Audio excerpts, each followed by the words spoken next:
नमस्कार दोस्तों, स्वागत है एक बार फिर से आप सभी का हमारे इस चैनल में जिसका नाम है ऑल हिंट एग्जाम। और आज के इस वीडियो में हम लोग देख रहे हैं यूपी टेट 2026 की तैयारी के लिए हिंदी के महत्वपूर्ण ऐसे प्रश्नों को जो कि आपके 2011 से लेकर के 2022 तक की जो परीक्षा यूपी टेट की हुई है उन सभी पेपर को देखते हुए, और साथ ही साथ ये आपका हिंदी विषय का मैराथन क्लास होगा।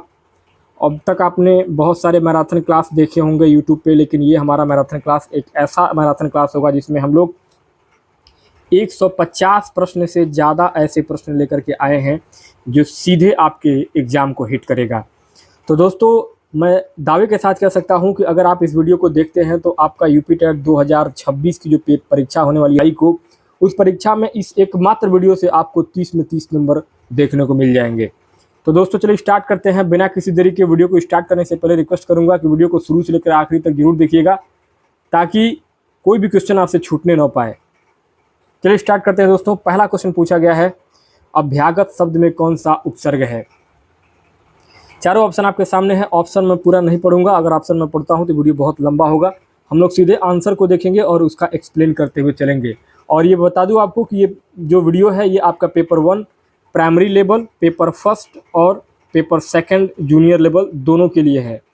तो कोई भी कन्फ्यूजन में ना रहे कि हाँ ये वीडियो जो है केवल प्राइमरी के लिए है या फिर केवल जूनियर के लिए है। बोथ आपस दोनों के लिए है। तो दोस्तों पहले नंबर के इस प्रश्न में आपका अभ्यागत शब्द में कौन सा उपसर्ग है? करेक्ट और राइट आंसर हो जाएगा ऑप्शन नंबर सी, अभी उपसर्ग हो जाएगा। क्योंकि अभी क्या है यहाँ पे, अभी मतलब ये देखिए ये यौन संधि का एक शब्द है और इसमें ई और आ, यहाँ पे ई और आ दोनों मिलकर के यहाँ या का निर्माण करते हैं। तो यहाँ पे अभी धन आगत बराबर हो रहा है आपका अभ्यागत। चूंकि यह शब्द अभी और आगत से मिलकर बना है इसलिए इसमें मूल जो उपसर्ग होगा वो आपका अभी होगा। और आप सभी जानते हैं कि उपसर्ग वे शब्द होते हैं जो किसी भी मूल शब्द के पहले जुड़ करके उसका अर्थ बदलते हैं। ठीक है, तो ऑप्शन नंबर आपका सी करेक्ट हो जाएगा। नेक्स्ट आगे क्वेश्चन नंबर सेकंड कह रहा था कि वाक्य शुद्ध हैं। इन चारों ऑप्शन में कौन सा वाक्य शुद्ध है? तो यहाँ आपका राइट आंसर हो जाएगा ऑप्शन नंबर सी, मोहन और गीता गा रहे हैं। क्योंकि हिंदी व्याकरण में कर्ता और क्रिया की जो एक विशेष नियम होता है सब्जेक्ट वर्ब और एग्रीमेंट का, जब दो अलग अलग लिंग पुल्लिंग और स्त्रीलिंग के कर्ता यहाँ मोहन और गीता और अव्यय से जुड़े हों तो क्रिया हमेशा बहुवचन और पुल्लिंग रूप में प्रयुक्त होती है। तो यहाँ चूंकि यहाँ एक लड़का और एक लड़की है इसलिए क्रिया बहुवचन होगी। तो यहाँ रहे हैं जो आपका सबसे शुद्ध विकल्प होगा। आगे तीसरा प्रश्न है कि बालक की प्रारंभिक शिक्षा उसकी मातृभाषा में दी जाए, यह मानना है। तो यह मानना किसका है? यह मानना है आपका महात्मा गांधी का। ऑप्शन नंबर आपका बी यहाँ पे करेक्ट हो जाएगा। क्योंकि यह जो है महात्मा गांधी जी ने अपनी बुनियादी शिक्षा प्रणाली जो वर्धा शिक्षा योजना बना था 1937 में, वर्धा शिक्षा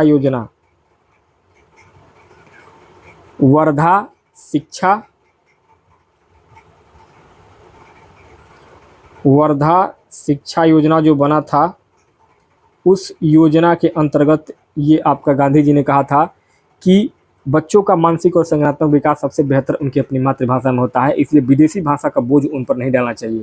तो ऑप्शन नंबर बी आपका महात्मा गांधी करेक्ट हो जाएगा। आगे चौथा क्वेश्चन है कि मुकुंद किसका पर्यायवाची है? तो यहाँ आपका राइट आंसर हो जाएगा विष्णु। ऑप्शन नंबर आपका ए, भगवान विष्णु का जो है एक अलग नाम है मुकुंद। और परीक्षा में अक्सर विष्णु जी के पर्यायवाची पूछे जाते हैं। तो विष्णु जी के अगर अन्य पर्यायवाची के बारे में पूछा जाए तो यहाँ नारायण, जनार्दन, चक्रपाणी, रमेश, केशव, गरुण ध्वज, ये सब जो है आपका भगवान विष्णु का नाम है, पर्यायवाची है। आगे पांचवा प्रश्न पूछा गया है, चोर की दाढ़ी में तिनका मुहावरे का सही अर्थ क्या होगा? तो यहाँ आपका 5 नंबर के इस प्रश्न में ऑप्शन नंबर बी सही हो जाएगा, अपराधी का शंकाग्रस्त रहना। क्योंकि इस मुहावरे का सीधा अर्थ होता है जो व्यक्ति कोई अपराध या गलत काम करता है वह हमेशा मन ही मन में डरा हुआ रहता है। दोषी व्यक्ति अपने ही हाव भाव और घबराहट से अपना दोष प्रकट कर देता है और इसे ही कहते हैं कि अपराधी हमेशा अपनी चोरी पकड़े जाने की शंका में जीता है। तो ऑप्शन नंबर आपका बी करेक्ट हो जाएगा। आगे छठवां क्वेश्चन है कि समष्टि का विपरीतार्थक शब्द क्या होगा? तो समष्टि का विपरीतार्थक यानी कि विलोम शब्द हो जाएगा व्यष्टि। ऑप्शन नंबर आपका डी। क्योंकि यहाँ देखिए समष्टि मतलब क्या होता है? माइक्रो, इसका अर्थ होता है समूह या संपूर्ण या सामूहिक। और इसका सटीक विलोम होता है व्यष्टि। व्यष्टि मतलब क्या होता है? माइक्रो, यानी कि जिसका अर्थ होता है व्यक्तिगत या अकेला। तो यहाँ जो है आपका राइट आंसर हो जाएगा व्यष्टि।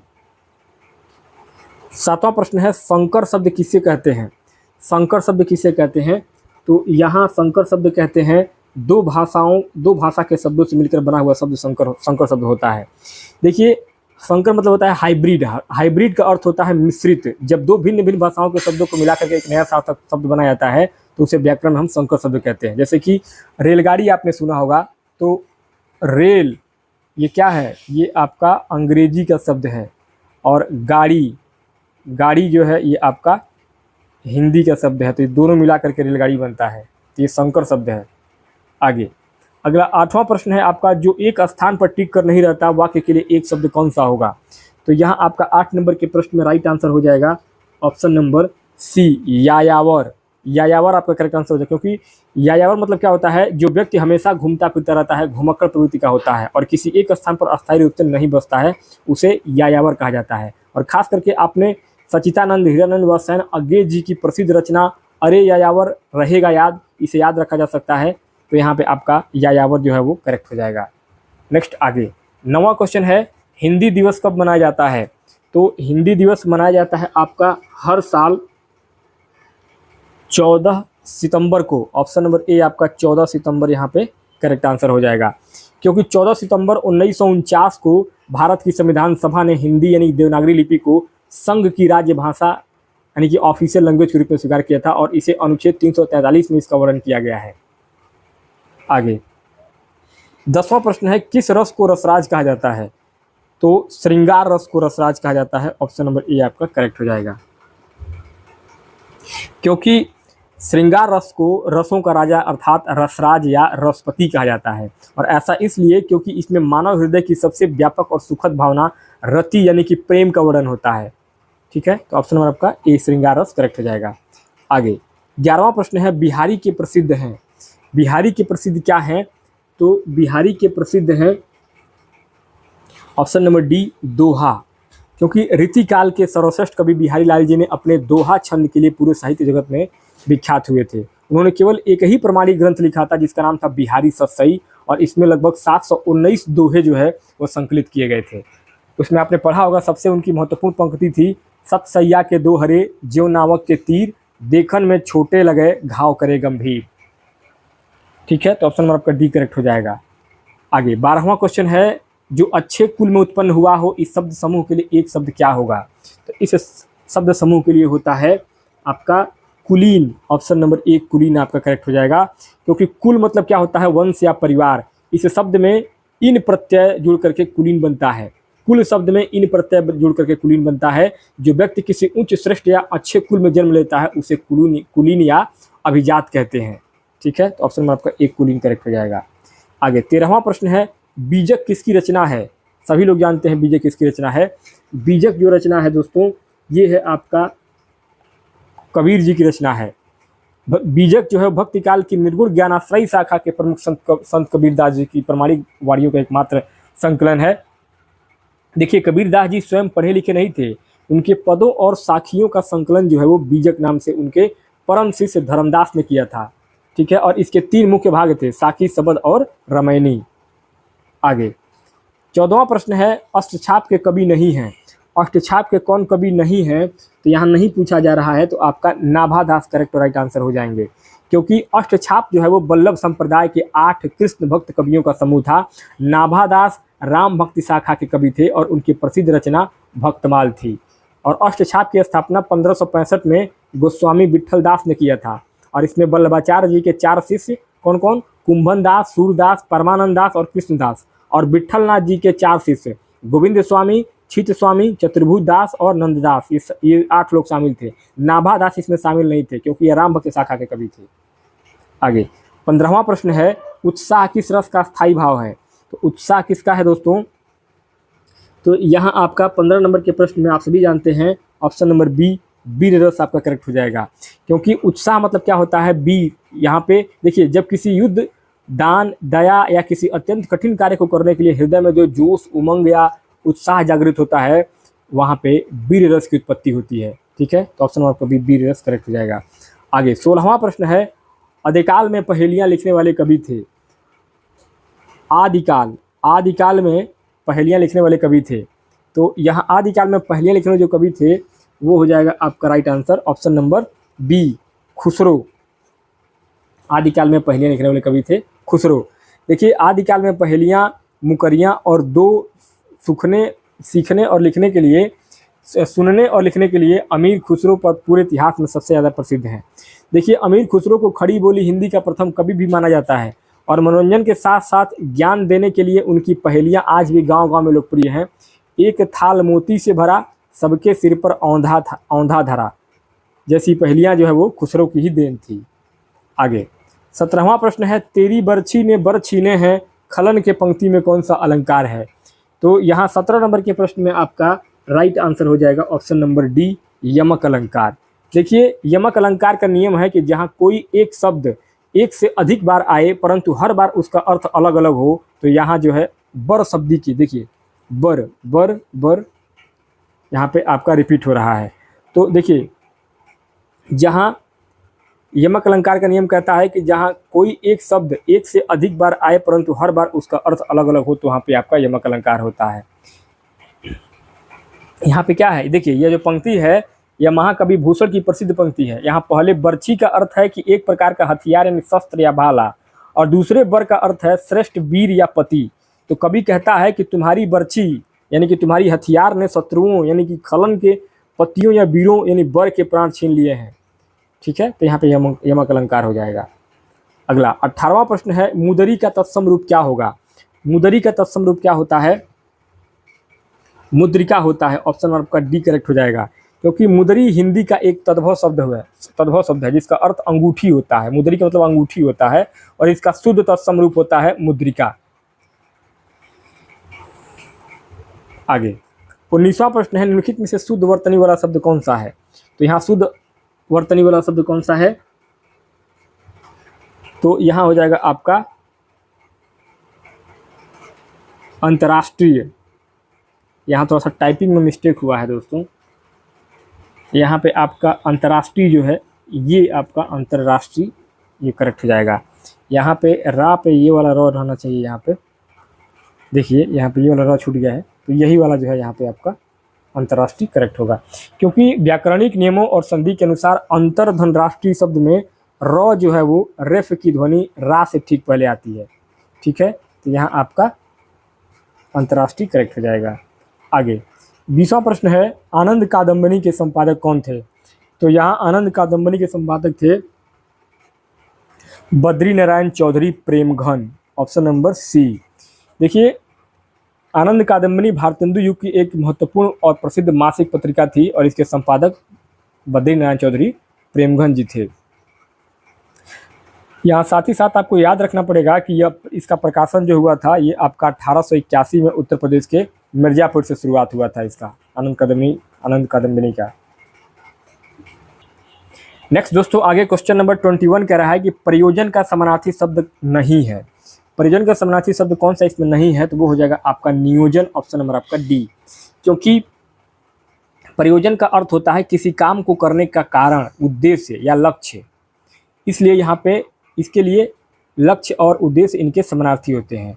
ठीक है, तो यहाँ नियोजन जो है ये आपका नहीं होगा, क्योंकि नियोजन का अर्थ क्या होता है, नियोजन का अर्थ होता है योजना बनाना या प्लानिंग करना या नियुक्त करना। ठीक है, तो प्रयोजन बिल्कुल अलग है। ठीक है, प्रयोजन और नियोजन। आगे 22वां प्रश्न, निम्नलिखित में से कौन सा शब्द पुल्लिंग है। तो यहाँ पुल्लिंग शब्द कौन सा हो जाएगा, तो यहाँ आपका 22 नंबर के प्रश्न में ऑप्शन नंबर सी आपका संतान जो है वो करेक्ट हो जाएगा। ठीक है, क्योंकि देखिए यहाँ पे जो है संतान में जो है वो आपका पुल्लिंग शब्द है। आगे अगर इसको मैं थोड़ा सा एक्सप्लेन करना चाहूँगा तो मैं आपको बताना चाहूँगा कि देखिए, हिंदी की व्याकरण की किताब अगर पढ़ेंगे कामता प्रसाद और गुरुदेव वासुदेव नंदन प्रसाद की प्रमाणिक पुस्तक, तो उसके अनुसार जो चारों विकल्प दिए गए हैं, इसमें कड़ी का मतलब होता है टूट गई, और चील का मतलब होता है उड़ रही है, और संतान मतलब होता है उत्पन्न हुई और सरसों मतलब होता है फूल रही। तो यहाँ पे आपका जो है एक ये क्वेश्चन ऐसा था जो विवादित था और परीक्षा में पीएनपी ने इसके लिए सभी छात्रों को 1 नंबर जो है वो कॉमन अंक के रूप में दिया था। ठीक है, बाकी संतान जो है इसमें सबसे ज़्यादा सही था। आगे 23 नंबर पर अगला प्रश्न है कि प्रभु जी तुम चंदन हम पानी किसका वाक्य है। तो यहाँ आपका राइट आंसर हो जाएगा रैदास, ऑप्शन नंबर बी। यह भक्ति काल के प्रसिद्ध संत कवि रैदास यानी कि रविदास जी की अत्यंत विख्यात पंक्ति है और इस पंक्ति के माध्यम से संत रैदास जी ने भगवान और भक्त के बीच के एक अटूट संबंध को दर्शाया है। इसमें जो पूरी लाइन है वो इस प्रकार से है कि प्रभु जी तुम चंदन हम पानी, जाकी अंग अंग बास समानी। ठीक है, ऑप्शन नंबर आपका बी रैदास करेक्ट हो जाएगा। 24वां प्रश्न है कि उपचारात्मक शिक्षण की सफलता निर्भर करती है। तो उपचारात्मक शिक्षण की सफलता निर्भर करती है किस पर? ये निर्भर करती है समस्याओं के कारणों की सही पहचान पर, ऑप्शन नंबर डी। देखिए शिक्षा शास्त्र पेडागोगी का नियम है कि उपचार यानी कि रेमेडियल तभी सफल हो सकता है जब निदान यानी कि डायग्नोसिस सही हो। आगे 25वां प्रश्न है प्लूत स्वर कौन सा है। तो प्लूत स्वर कौन सा स्वर होता है? तो यहाँ आपका प्लूत स्वर होता है आपका ये ओम। उच्चारण में लगने वाले समय यानी कि मात्रा के आधार पर स्वर जो है वो 3 प्रकार के होते हैं। पहला होता है आपका आपका ह्रस्व, दूसरा दीर्घ, तीसरा प्लूत। तो प्लूत स्वर के उच्चारण में ह्रस्व से 3 गुना समय लगता है। तो यहाँ पे तीसरे नंबर पे आता है आपका प्लूत स्वर। तीसरे का मतलब ये हुआ कि ये 3 के जैसा बनता भी है, ये ऐसे बनता है और ये शब्द को खींचने के लिए यानी कि लंबा करने के लिए बनाया, जैसे ओम, ये इसको लंबा करने के लिए बनाया जाता है, इसी बोलते हैं प्लूत स्वर। आगे 26वां प्रश्न है कि आप बीती शब्द में समास है। आप बीती में समास कौन सा होगा? तो यहाँ आपका 26 नंबर के प्रश्न में ऑप्शन नंबर आपका सी सही हो जाएगा, तत्पुरुष समास। देखिए आप बीती का समास विग्रह करेंगे तो आप यानी कि स्वयं पर बीती, तो यहाँ विग्रह करने पर कारक जो है वो चिन्ह परसर्ग आ रहा है जो कि अधिकरण कारक का चिन्ह में या पर है, इसलिए यहाँ पे अधिकरण तत्पुरुष समास होगा। तो ऑप्शन नंबर आपका सी यहाँ पे करेक्ट हो जाएगा।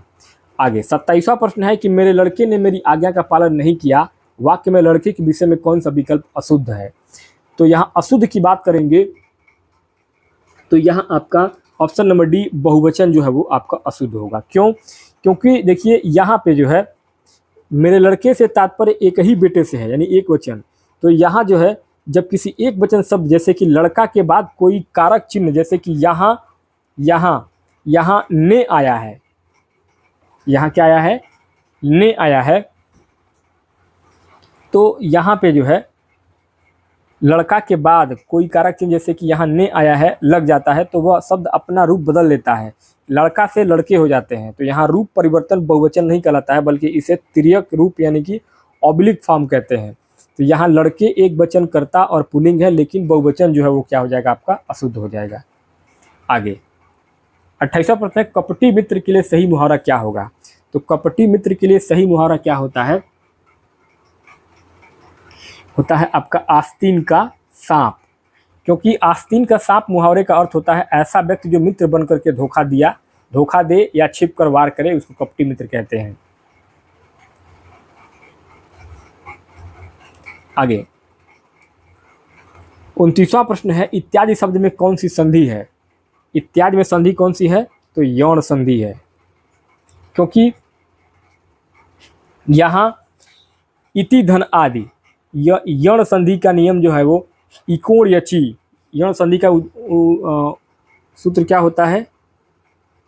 इको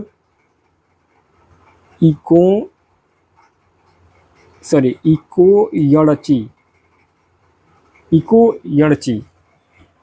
तो यहाँ पे जब ई या बड़ा ई के बाद कोई भिन्न स्वर यहाँ आ जाता है तो ई का य बन जाता है और ई प्लस आ मिल करके या बनाते हैं। जैसे इत्यादि, अत्याचार, स्वागत, ये सभी क्या है? ये यौन संधि के सबसे ज़्यादा पूछे जाने वाले उदाहरण हैं। तो यौन आपका ए करेक्ट हो जाएगा। आगे 30वां प्रश्न है, कालिंदी का पर्यायवाची क्या होगा? कालिंदी का पर्यायवाची क्या होता है? यमुना होता है। कालिंदी यमुना नदी का सबसे प्रसिद्ध पर्यायवाची है। इसके पीछे कारण क्या है? देखिए, यमुना नदी कालिंदी पर्वत से निकलती है, इसलिए इन्हें कालिंदी भी कहा जाता है। यमुना जी सूर्य जी की पुत्री है, इसलिए इनके अन्य पर्यायवाची सूर्यसुता, अकरजा, भानुजा और तरणी तनुजा भी होता है कालिंदी का पर्यायवाची। आगे 31वां प्रश्न है, हिंदी का पहला पत्र कौन सा है?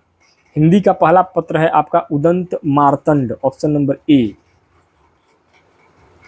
क्योंकि हिंदी पत्रकारिता के इतिहास का यह सबसे महत्वपूर्ण तथ्य है, यह हिंदी का पहला साप्ताहिक समाचार पत्र था। देखिए, सबसे पहले जो है 30 मई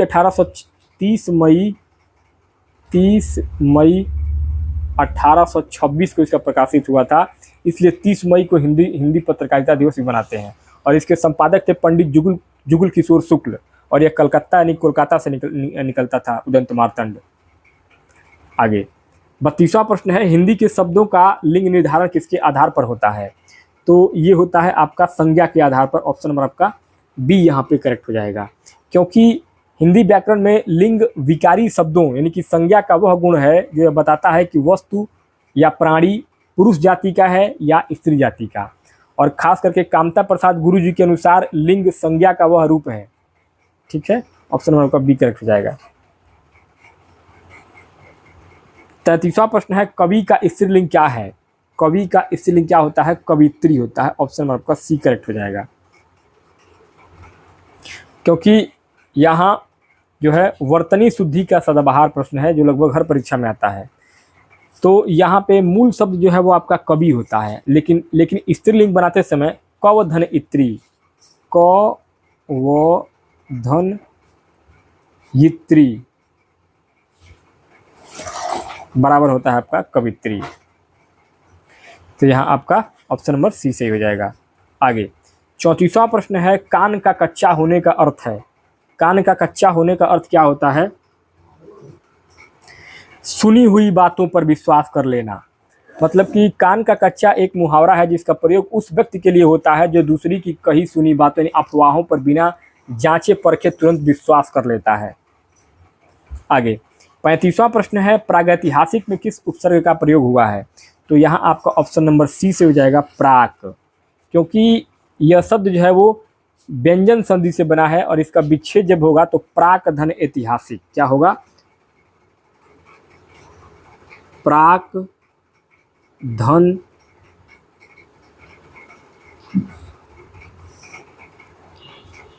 ऐतिहासिक बराबर होता है आपका प्रागैतिहासिक। आगे 36वां प्रश्न है, निम्न में से पुल्लिंग शब्द का चयन कीजिए। इसमें पुल्लिंग शब्द कौन सा है? तो यहाँ आपका 36 नंबर के प्रश्न में ऑप्शन नंबर बी से हो जाएगा पहिया। देखिए, हिंदी में लिंग पहचानने की सबसे अच्छी ट्रिक उस शब्द को क्रिया या विशेषण के साथ प्रयोग में करना होता है। जैसे कि देखिए, पखावज, पखावज क्या है? यह एक वाद्य यंत्र है यानी कि बजाई जाने वाली चीज़ है, तो बजाई यानी कि क्या है? स्त्रीलिंग है। दूसरा, लिखावट, लिखावट बहुत अच्छी होती है, तो बहुत अच्छी जब आ गया तो क्या होगा? ये भी स्त्रीलिंग हो गया। मझधार, मझधार में यानी कि मझधार में नाव फंस गई, तो ये भी क्या हो जाएगा? स्त्रीलिंग हो जाएगा। लेकिन पहिया, पहिया घूम रहा है, तो पुल्लिंग यानी कि रही है नहीं बोलते हैं, अतः पहिया जो है वो आपका सही उत्तर होगा। पहिया घूम रही है नहीं, पहिया घूम रहा है। तो जहां आपका पुरुषवाचक आएगा वहां पे आपका ये पुल्लिंग हो जाएगा। आगे 37वां प्रश्न है, अलंकार में किस उपसर्ग का प्रयोग हुआ है? तो यहाँ आपका ऑप्शन नंबर डी अलम आपका करेक्ट हो जाएगा, क्योंकि अलंकार शब्द व्यंजन संधि के निर्माण से बना है। इसमें अलम धन कार, अलम धन कार बराबर ये अलंकार होता है, यानी कि आभूषण, इसका मतलब होता है आभूषण या सजावट। आगे 38वां प्रश्न है, अत्यधिक का विलोम क्या होगा? अत्यधिक का विलोम क्या होगा? अत्यल्प होता है, ऑप्शन नंबर आपका बी करेक्ट हो जाएगा। यानी कि अत्यधिक का निर्माण अति धन अधिक यानी बहुत ज़्यादा से हुआ है, इसका सटीक विलोम होता है अति धन अल्प अर्थात अत्यल्प। ठीक है, तो आपका ऑप्शन नंबर बी अत्यल्प करेक्ट हो जाएगा। 39वां प्रश्न है, लेखक और उसकी रचना का कौन सा जोड़ा गलत है। तो यहाँ गलत की बात करेंगे तो ऑप्शन नंबर ए आपका करेक्ट हो जाएगा, क्योंकि स्कंदगुप्त लक्ष्मी नारायण मिश्र का नहीं। स्कंदगुप्त हिंदी साहित्य का एक बेहद प्रसिद्ध ऐतिहासिक नाटक है जिसके रचयिता लक्ष्मी नारायण मिश्र नहीं बल्कि जयशंकर प्रसाद जी हैं। कौन है? जयशंकर प्रसाद की रचना है ये आपका स्कंदगुप्त। आगे 40वां प्रश्न है, अर्वाचीन शब्द का विलोम क्या होगा। अर्वाचीन शब्द का विलोम क्या होता है? प्राचीन होता है। ऑप्शन नंबर आपका बी करेक्ट हो जाएगा। अर्वाचीन एक तत्सम शब्द है जिसका अर्थ होता है नया यानी कि मॉडर्न यानी कि रिसेंट, और इसका सटीक विलोम होता है प्राचीन यानी कि पुराना यानी कि एंशिएंट। ऑप्शन नंबर बी प्राचीन करेक्ट हो जाएगा। 41वां प्रश्न है, देशभक्ति में कौन सा समास है। तो देशभक्ति में आपका समास है तत्पुरुष समास। ऑप्शन नंबर ए करेक्ट हो जाएगा। देशभक्ति का जब समास विग्रह करेंगे तो देश के लिए भक्ति प्राप्त होता है। तो यहाँ के लिए परसर्ग आ रहा है जो संप्रदान कारक का चिन्ह होता है, तो यहाँ संप्रदान तत्पुरुष समास का उदाहरण है ये।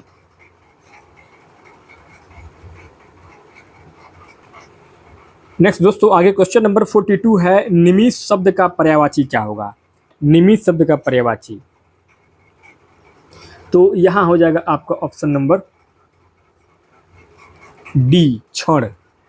देखिए निमिष का मूल अर्थ होता है आंख झपकने में लगने वाला समय, अर्थात बहुत ही सूक्ष्म समय, इसलिए इसका सबसे सटीक पर्यायवाची होता है क्षण या पल। आगे 43 कह रहा है कि निष्पट शब्द का संधि विच्छेद क्या होगा।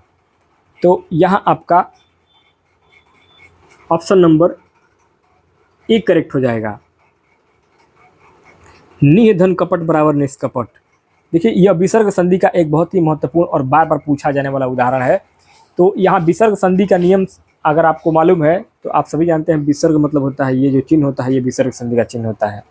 इसमें विसर्ग के पहले ई या उ स्वर हो और विसर्ग के बाद क, ख, ट, ठ, प, फ में से कोई भी वर्ण आए तो विसर्ग जो है बदल करके आधा ख हो जाता है। चूंकि यहाँ निह धन, निह के बाद क्या है, ई की मात्रा के बाद क आया है, इसलिए विसर्ग में खटकोर वाला ख में बदल गया है यानी कि निष्कपट हो गया है। इसी तरीके से अगर इसका एक और उदाहरण देंगे तो निह धन पाप बराबर क्या हो जाएगा, निष्पाप। ठीक है। आगे 44 कह रहा है कि उपत्यका का अर्थ क्या है, ये यूपी टेट में आया था। उपत्यका का मतलब क्या होता है, पर्वत के पास की भूमि। यहाँ आपका पर्वत के पास की भूमि, ऑप्शन नंबर आपका सी, सॉरी ये पर्वत सी नहीं, यहाँ पे ये ऑप्शन नंबर डी छूट गया है, ये होगा आपका पर्वत के पास की भूमि। पर्वत के पास की भूमि होती है। देखिए उपत्यका का अर्थ होता है पहाड़ की तलहटी या पर्वत के नीचे की समतल जमीन। तो यहाँ भी जो है आपका ऑप्शन नंबर डी करेक्ट होगा, क्योंकि इसमें ये टाइपिंग में छूट गया था लास्ट ऑप्शन। आगे 45 कह रहा है कि आंख की किरकिरी होने का अर्थ क्या होता है। तो यहाँ आपका 45 नंबर के प्रश्न में ऑप्शन नंबर ए अप्रिय लगना करेक्ट और राइट आंसर हो जाएगा। देखिए ये भी विवादित प्रश्न रहा है, क्योंकि इसमें जो है आंख की किरकिरी होना मुहावरे का मूल अर्थ होता है अप्रिय लगना, लेकिन कुछ प्रमाणिक पुस्तकों में इसका अर्थ सी भी बताया गया है, कष्टदायक होना। तो यहाँ पे जो है यूपी टेट 2017 में ये प्रश्न आया था, 2017 का ये प्रश्न है, और इसमें पीएनपी ने अपनी संशोधित रिवाइज जो आंसर की जारी किया गया था उसमें ए और सी दोनों विकल्पों को सही मान करके 1 नंबर कॉमन अंक के रूप में सभी बच्चों को दिया गया था। आगे 46वां प्रश्न है कि 12 बरस लो कुकर जीवे अरु 13 लो जीएस सियार।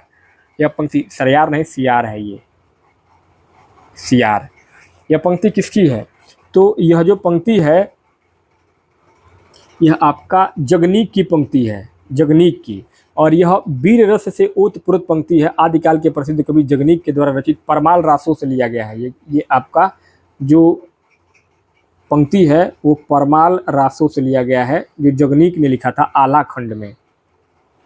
इसका मतलब होता है कुत्ते 12 वर्ष और सियार 13 वर्ष जीते हैं, लेकिन एक सच्चे क्षत्रिय का जीवन 18 वर्ष ही श्रेष्ठ है, उसके बाद का जीवन धिक्कार है। आगे 47वां प्रश्न है, निम्नलिखित में से कौन सा रासो आल्हा खंड के नाम से प्रसिद्ध है? तो यहाँ आपका 47 नंबर के प्रश्न में आपका ऑप्शन नंबर सी से हो जाएगा परमाल रासो, क्योंकि जगनीक के द्वारा रचित परमाल रासो में महोबा के 2 प्रसिद्ध वीरों आल्हा और उदल की वीरता का रोमांचक वर्णन किया गया है, और इसी कारण इसे आल्हा खंड भी कहा जाता है। और यह उत्तर प्रदेश और बुंदेलखंड क्षेत्र का सबसे लोकप्रिय गीत होता है आल्हा, जो खास करके वर्षा ऋतु में गाया जाता है आल्हा खंड। आगे 48वां प्रश्न है, रमणी में कौन सा प्रत्यय है? तो यहाँ आपका अनीय हो जाएगा, ऑप्शन नंबर ए। रमणी में अनीय प्रत्यय, क्योंकि देखिए रमणीय शब्द संस्कृत की रम धातु में अनियर शब्द यानी हिंदी में अनीय प्रत्यय लगने से बना है। रम धन अनीय बराबर रमणीय। आगे 49वां प्रश्न है, आनंद कादम्बनी पत्रिका का प्रकाशन कहाँ से होता है? तो इसका प्रकाशन होता था मिर्जापुर से। ऑप्शन नंबर आपका बी करेक्ट हो जाएगा, क्योंकि आनंद कादम्बनी भारतेंदु युग की एक प्रमुख पत्रिका है और इसका प्रकाशन 1881 में मिर्जापुर से शुरुआत हुआ था। इसके संपादक थे पंडित बद्री नारायण चौधरी प्रेमघन। आगे 50वां प्रश्न है, करपट का तद्भव रूप क्या है? करपट का तद्भव रूप होता है आपका कपड़ा। करपट का तद्भव रूप होता है कपड़ा। करपट एक तत्सम संस्कृत का शब्द है जिसका तद्भव यानी कि हिंदी रूप होता है कपड़ा। आगे 51 नंबर पर अगला प्रश्न है, सूत शब्द को स्त्रीवाचक बनाने के लिए किस प्रत्यय का प्रयोग होगा? तो यहाँ 51 नंबर के प्रश्न में आपका ऑप्शन नंबर डी से हो जाएगा आ, क्योंकि सूत का अर्थ होता है पुत्र या बेटा। इसमें आ प्रत्यय जोड़ने से यह सूता बन जाता है, जिसका अर्थ होता है पुत्री या बेटी। आगे 52 नंबर पर अगला प्रश्न है, निम्न में से किस वाक्य में विशेषण का प्रयोग हुआ है? तो यहाँ आपका ऑप्शन नंबर सी से हो जाएगा, मेरी गाय काली है।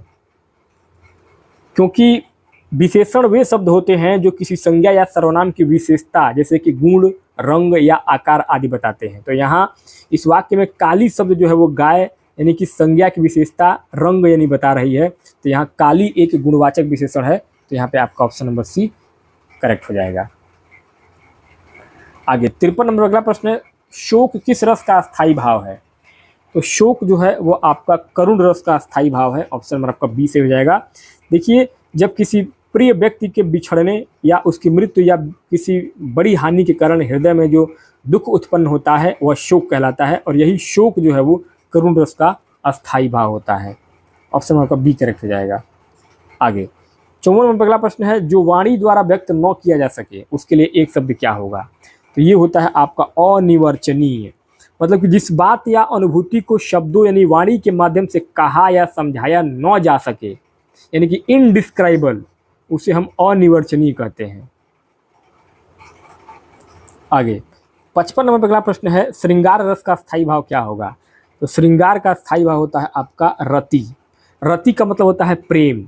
नायक और नायिका के मन में संस्कार रूप में स्थित प्रेम यानी कि रति जब रस की अवस्था तक पहुंचता है तो उसे श्रृंगार रस, और श्रृंगार रस को रसों का राजा रसराज भी कहते हैं।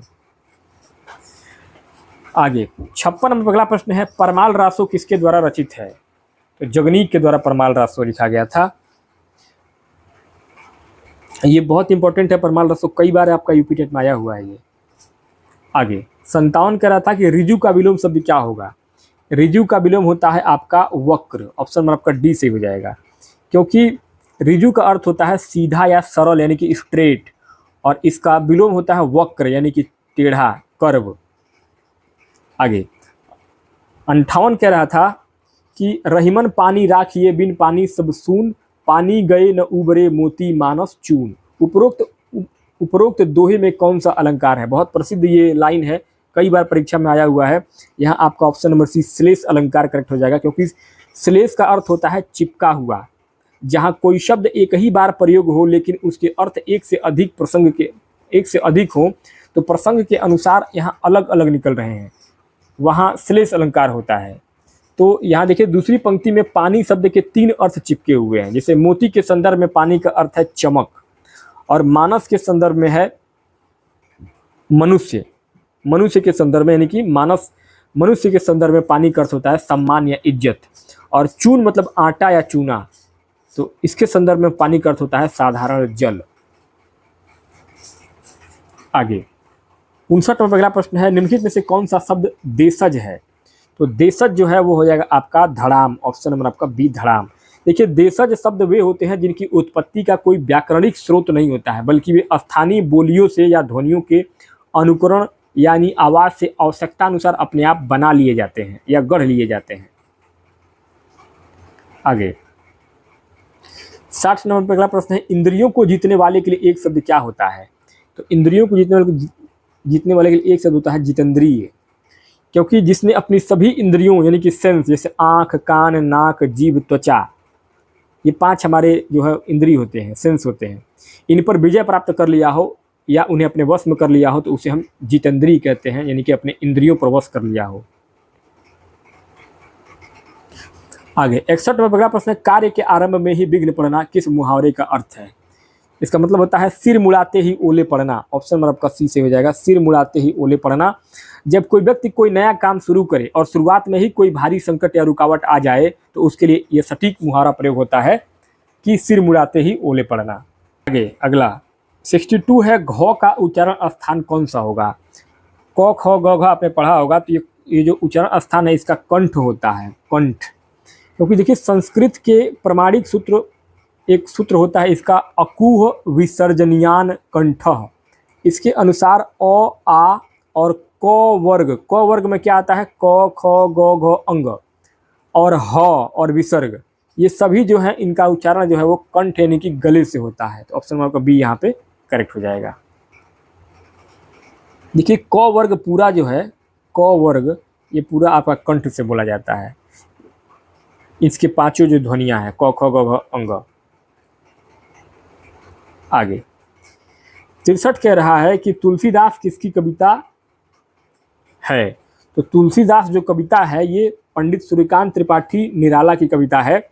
तुलसीदास छायावाद के प्रमुख आधार स्तंभ महाकवि सूर्यकांत त्रिपाठी निराला जी के द्वारा रचित एक अत्यंत प्रसिद्ध और एक उत्कृष्ट खंडकाव्य और लंबी कविता है। देखिए तुलसीदास नाम देख करके बहुत बच्चे कन्फ्यूज हो जाते हैं, यह किसी की रचना कैसे हो सकती है? तो यह आपको जानना जरूरी है कि यह सूर्यकांत त्रिपाठी निराला ने 1938 में एक कविता लिखा था जिसका मनोवैज्ञानिक कविता था ये, जिसमें उन्होंने गोस्वामी तुलसीदास के जीवन और वैराग्य को दर्शाया था। 64वां प्रश्न है कि विश्लेषण शब्द का विलोम क्या होगा? विश्लेषण का विलोम होता है आपका संश्लेषण। विश्लेषण मतलब होता है एनालिसिस। विश्लेषण एनालिसिस का अर्थ होता है किसी वस्तु या विषय को अलग अलग हिस्सों में बांट करके समझना या उसका खंडन करना, और इसका सटीक व्याकरणिक विलोम होता है संश्लेषण यानी कि सिंथेसिस, जिसका अर्थ होता है अलग अलग हिस्सों को एक साथ जोड़ करके एक करना। तो ऑप्शन आपका सी यहाँ पे संश्लेषण करेक्ट हो जाएगा। 65वां प्रश्न है कि लेखक और उसकी कृति के युग्म में कौन सा युग्म गलत है? तो यहाँ आपका राइट आंसर हो जाएगा ऑप्शन नंबर डी, दर्शन दिग्दर्शन रामचंद्र शुक्ल। देखिए दर्शन दिग्दर्शन आचार्य रामचंद्र शुक्ल की रचना नहीं, बल्कि यह आपका राहुल सांस्कृत्यायन का है। राहुल सांस्कृत्यायन,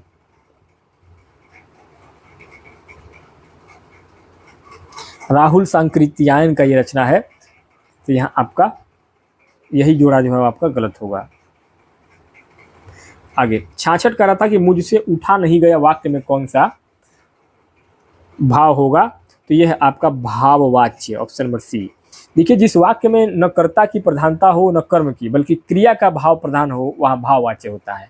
इसकी सबसे बड़ी पहचान यह है कि क्रिया हमेशा अकर्मक, एक वचन, पुल्लिंग और अन्य पुरुष में होती है, और वाक्य में अक्सर असमर्थता यानी कि डिसेबिलिटी, इनएबिलिटी का बोध होता है।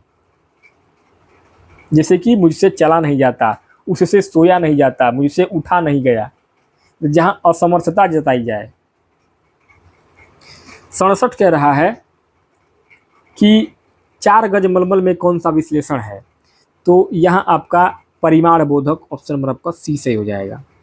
देखिए, जहाँ किसी वस्तु की नाप, तौल या मात्रा का बोध होता है वहाँ परिमाणवाचक विशेषण होता है। यहाँ मलमल यानी कपड़े को गिना नहीं जा रहा है, बल्कि उसे गज यानी कि नापने की इकाई में मापा जा रहा है। 68 सूरसागर किस भाषा की रचना है। सूरसागर जो है वो ब्रज भाषा की रचना है। सूरसागर भक्तिकाल की कृष्णमयी शाखा के सर्वश्रेष्ठ कवि सूरदास की अमर कृति है और सूरदास जी ने भगवान श्री कृष्ण की बाल लीलाओं का गान मथुरा वृंदावन की स्थानीय भाषा ब्रज भाषा में किया था। 69 कह रहा है कि श्री गुरुचरण सरोज रज निजमन मुकुर सुधार वर्णव रघुवर विमल जसु जोदायक फलचार। इसमें छंद कौन सा है। ये आपका हनुमान चालीसा का शुरुआती पंक्ति है। तो इसमें हो जाएगा आपका ये है दोहा, ऑप्शन नंबर 1 करेक्ट हो जाएगा। ये क्या है, दोहा है। इसमें जो है एक अर्ध सममात्रिक छंद है। इसके पहले और तीसरे चरण में 13 मात्राएं और दूसरे और चौथे चरण में 11 मात्राएं होती हैं। ठीक है। श्री में क्या है, 2 मात्राएं हैं। गुरु में क्या है, 1 मात्रा है। चरण में चौरन 1 1 1 1। सरोज में आपका 1, रो पे उप मात्रा है 2, ये 1, ऐसे गिनते हैं। ये आपका रज जो है 1 1 हो जाएगा। तो ऐसे गिनेंगे तो आपको कितना हो जाएगा, 2 1 3 3 6 1 7 2 9 1 10 11 12 और एक इसमें से कहीं से छूटा है क्या। हाँ, इसमें 1 था, 1 2 और ये 2 था। ये 13 मात्रा शुरुआत में होती हैं। ठीक है।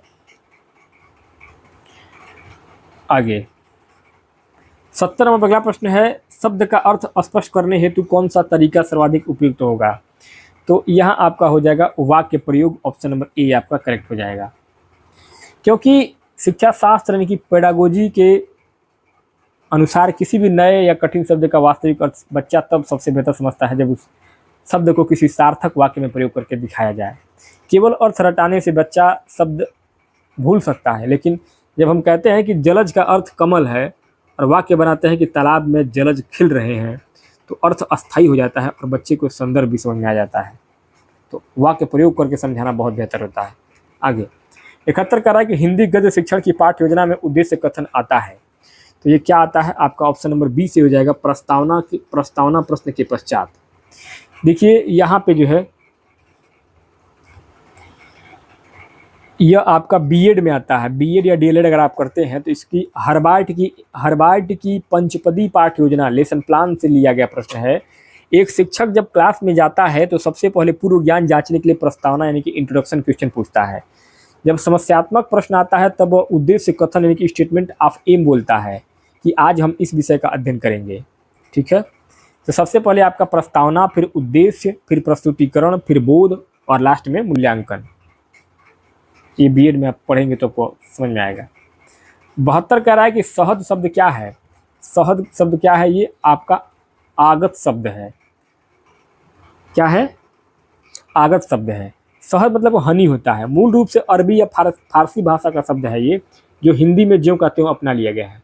जो शब्द विदेशी भाषाओं से आकर हिंदी में प्रयुक्त होते हैं उन्हें आगत यानी कि फॉरेन यानी कि लोन वर्ड या विदेशी शब्द कहते हैं। 73 कह रहा है कि छत से ईंट गिरी वाक्य में कौन सा कारक है। तो यहाँ जो है आपका अपादान कारक होगा, ऑप्शन नंबर ए करेक्ट हो जाएगा। क्योंकि अपादान कारक का मुख्य चिन्ह होता है से,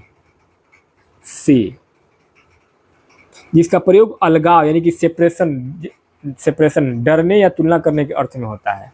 ठीक है। तो आपका अपादान कारक हो जाएगा। 74 कह रहा है कि अश्व का पर्यायवाची शब्द निम्नलिखित में से कौन सा नहीं है। यहाँ नहीं है आपका कटक, ऑप्शन नंबर आपका सी से हो जाएगा कटक। कटक देखिए, अश्व का अर्थ होता है घोड़ा। घोड़ा, घोटक, है, तुरंग, वाजी और सैंधव ये सभी घोड़ा के पर्यायवाची हैं। लेकिन कटक का अर्थ होता है सेना या आर्मी। कटक का मतलब होता है सेना या आर्मी या छावनी या शिविर होता है। ठीक है। 75 कह रहा है कि भाषा के संबंध में उपचारात्मक शिक्षण का मुख्य उद्देश्य क्या है। तो यहाँ हो जाएगा आपका ऑप्शन नंबर ए, भाषा प्रयोग संबंधी कठिनाइयों की पहचान तथा उसका निदान। उपचारात्मक शिक्षण यानी कि रेमेडियल टीचिंग का मुख्य लक्ष्य ही यह होता है कि छात्र को भाषा सीखने का प्रयोग करने में जो भी दिक्कतें आ रही हैं उसका निदान यानी कि डायग्नोसिस करके उनका पता लगाया जाए और फिर उचित विधियों के द्वारा उनकी कमियों को दूर किया जाए। आगे 76 कह रहा है कि निम्न शब्द में अधिकरण कारक का प्रयोग हुआ है। तो यहाँ आपका कौन सा हो जाएगा, वाहनारूढ़, ऑप्शन नंबर ए करेक्ट हो जाएगा, क्योंकि वाहनारूढ़ का समास विग्रह करने पर वाहन पर आरूढ़ यानी कि वाहन पर सवार प्राप्त होता है, और इसमें में और पर जो है वो क्या है, अधिकरण कारक के चिन्ह होते हैं। तो यहाँ आपका ऑप्शन नंबर ए जो है वो आपका करेक्ट हो जाएगा।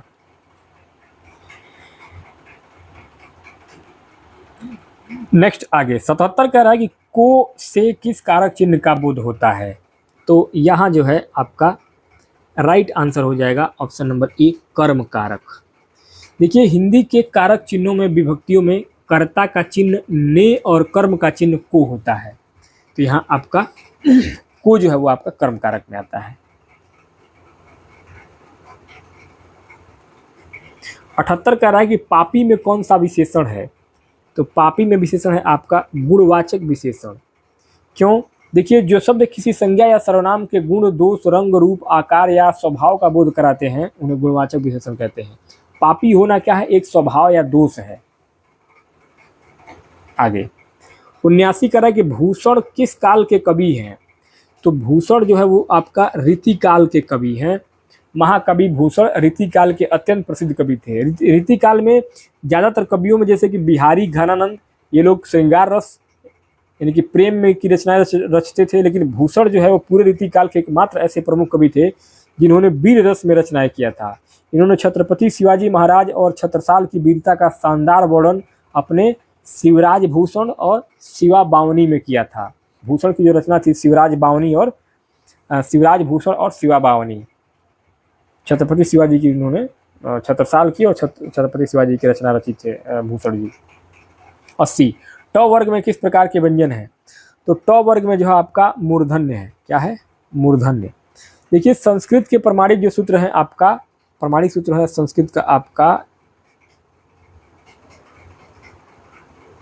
रिटूर काना मूर्धा। इसके अनुसार री और ट वर्ग, री और ट वर्ग यानी कि ट, ठ, ड, ढ, अण और र और ये खटकोर वाला ख, इसका उच्चारण स्थान हमेशा मूर्धा यानी कि तालु का कठोर ऊपरी भाग होता है मूर्धा, तो ये मूर्धन्य होता है। आगे 81 कह रहा है कि चौपाई छंद के प्रत्येक चरण में कितनी मात्राएं होती हैं। तो इसकी मात्राएं होती है टोटल 16 मात्राएं होती हैं। आपका ऑप्शन नंबर बी से हो जाएगा। चौपाई एक सममात्रिक छंद है, इसके 4 चरण होते हैं और हर चरण में 16 मात्राएं होती हैं। कितनी, 16 मात्राएं होती हैं हर चरण में। जैसे कि अगर आप पढ़ेंगे रामचरितमानस का जो सबसे पहले आता है, चाहे हनुमान चालीसा अगर पढ़ेंगे जय हनुमान ज्ञान गुण सागर, तो अगर आप इसको गिनेंगे तो इसमें आपका 16 मात्राएं आएगा। जय हनुमान ज्ञान गुण सागर, ये एक उदाहरण हो जाएगा आपका चौपाई का। आगे 82 है यथाशक्ति में समास है। यथाशक्ति में समास कौन सा होगा, आपका अव्ययी भाव समास हो जाएगा, ऑप्शन नंबर ए। यथाशक्ति का समास विग्रह होता है शक्ति के अनुसार। इस शब्द में यथा जो है प्रथम पद है जो कि एक अव्यय यानी कि उपसर्ग है, और यही जो है पद प्रधान भी है। 83 कह रहा है कि आदिकाल के लिए वीरगाथा काल का नाम किसने प्रस्तावित किया था। तो ये किया था आपका आचार्य रामचंद्र शुक्ल ने। हिंदी साहित्य के सर्वश्रेष्ठ और प्रामाणिक इतिहासकार आचार्य रामचंद्र शुक्ल जी ने आदिकाल की 12 प्रमुख रचनाओं, जिनमें रासो साहित्य अधिक था, इसका विश्लेषण किया और उनमें वीरता और युद्धों के वर्णन की प्रधानता देखकर ही उन्होंने इसे वीरगाथा काल का नाम दिया था।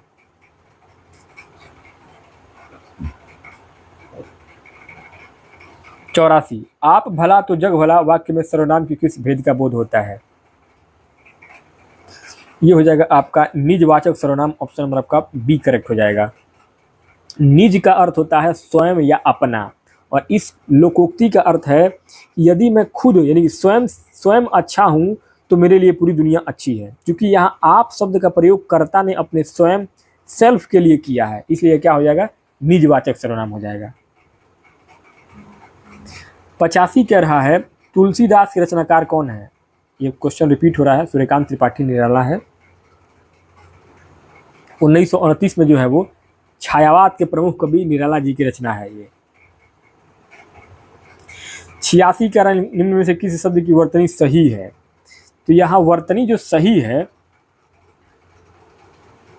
वो है आपका ऑप्शन नंबर सी, सनिधि।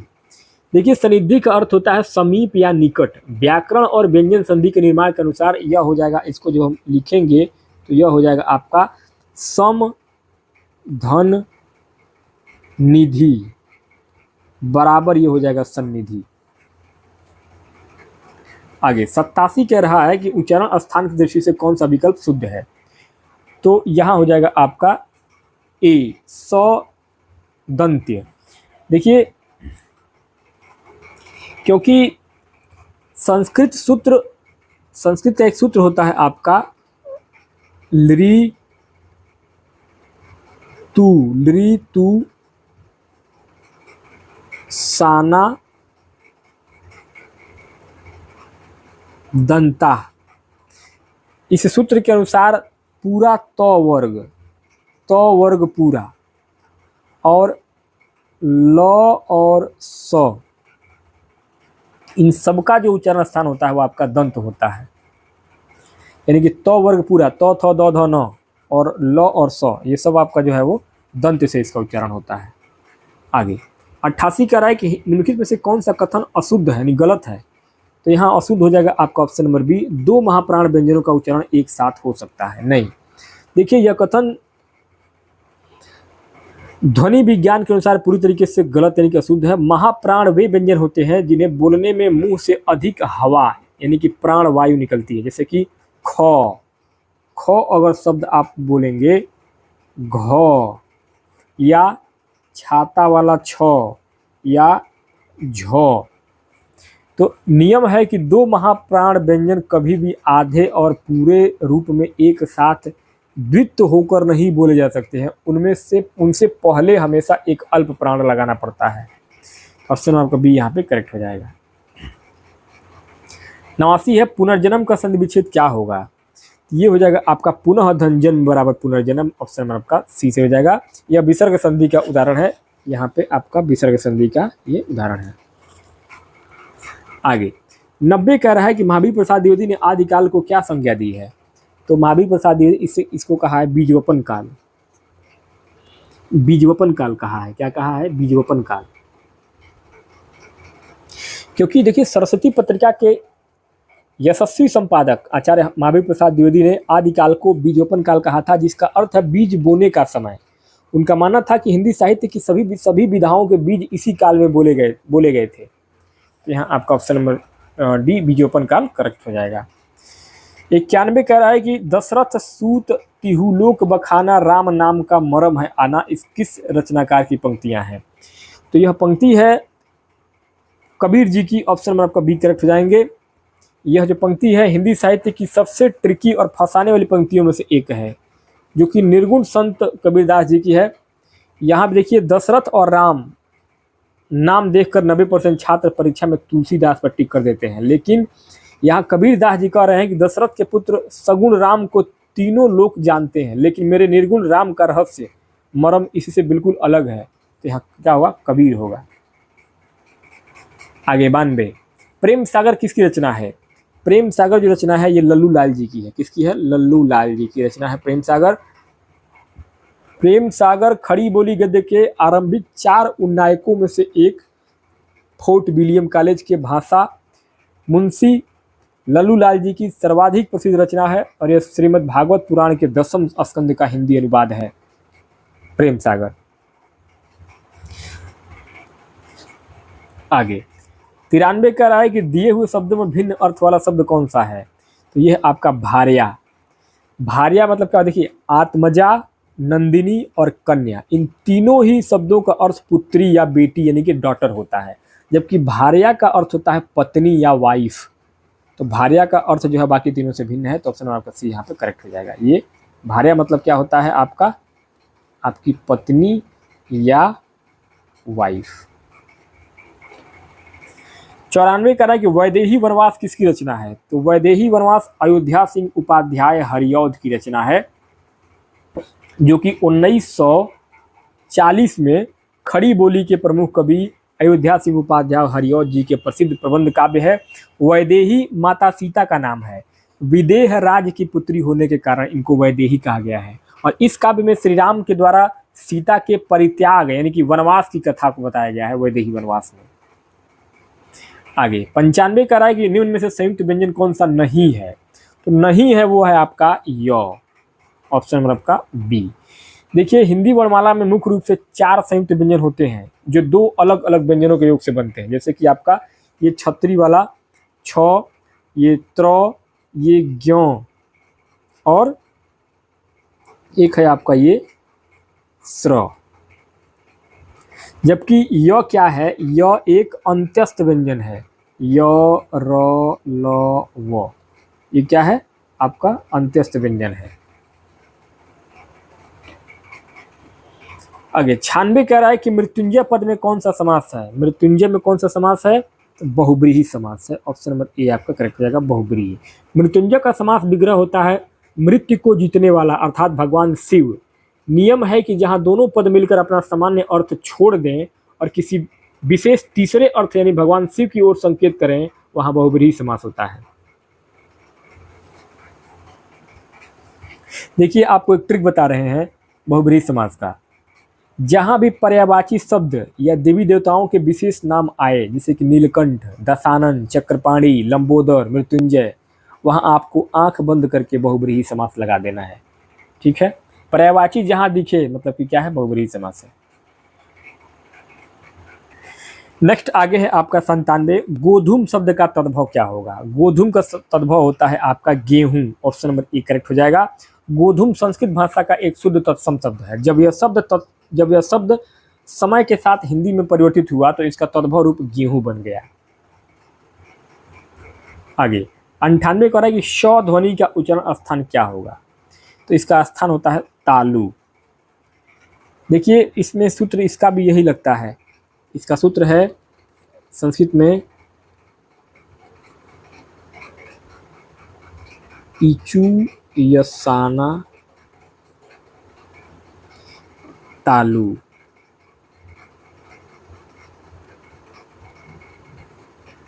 इचु ईशाना तालु। इसके अनुसार क्या होता है, ई और ई छोटी ई और बड़ी ई और पूरा च वर्ग च छ ज ज इया य और श, इन सब का उच्चारण क्या होता है हमेशा तालु होता है। 99 चौराहा शब्द में समास है। चौराहा में कौन सा समास है, द्विगु समास हो जाएगा, ऑप्शन नंबर सी से हो जाएगा। देखिए चौराहा का समास विग्रह होता है 4 राहों यानी चार रास्तों का समूह या समाहार। व्याकरण का नियम है कि जिस समस्त पद का पहला पद संख्यावाचक विशेषण हो और वह किसी समूह यानी ग्रुप का बोध कराए तो वहां पे आपका द्विगु समास होता है। ऑप्शन नंबर आपका सी यहाँ पे द्विगु करेक्ट हो जाएगा। आगे 100 नंबर पे आपका अगला प्रश्न है, भारतेंदु युग में निकलने वाली पत्रिका युग्म है, तो यहाँ हो जाएगा आपका Kavi Vachan Sudha Hindi Pradeep. Option number A आपका कवि वचन सुधा हिंदी प्रदीप करेक्ट हो जाएगा, क्योंकि हिंदी साहित्य के इतिहास में कवि वचन सुधा पत्रिका का संपादन स्वयं भारतेंदु हरिश्चंद्र जी ने 1868 ईस्वी में काशी बनारस से किया था।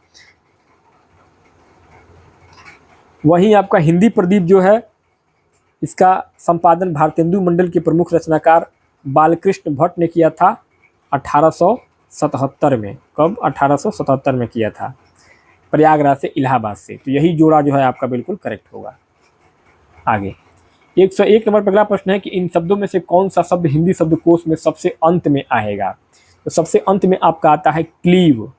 ऑप्शन नंबर आपका ए करेक्ट हो जाएगा। देखिए यह प्रश्न बहुत ही शानदार है और अक्सर अच्छे छात्रों को फंसा देता है। डिक्शनरी शब्दकोश के अनुसार शब्दों का क्रम उनके वर्ण विच्छेद यानी अक्षरों को तोड़ने पर निर्भर करता है। तो यहाँ पे आप जब कृषाणु को तोड़ेंगे तो क र, कृषाणु को तोड़ेंगे तो क्या हुआ, पहले क आएगा, फिर आपका ऋषि वाला री आएगा, फिर आपका आ आएगा। ऐसे में क्लीव को तोड़ेंगे तो क्या आएगा, पहले क, फिर ल प्लस ई धन व धन अ।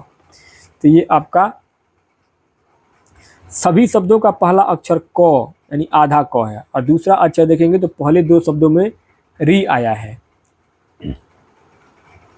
अर्थात यहाँ पे तीसरे में क्या है, र है, और चौथे में ल है। तो यहाँ हिंदी वर्णमाला के क्रम में पहले स्वर यानी कि री आते हैं, फिर व्यंजन आते हैं। तो यहाँ व्यंजनों में य, र, ल, व का क्रम होता है, तो अर्थात र पहले आएगा और ल सबसे बाद में आएगा, इसलिए क्लीव शब्द शब्दकोश में सबसे अंत में आएगा। आगे 102 कह रहा था कि राष्ट्रवादी कवि रामधारी सिंह दिनकर को उर्वशी के लिए ज्ञानपीठ पुरस्कार किस वर्ष प्रदान किया गया था? तो ये किया गया था 1972 में।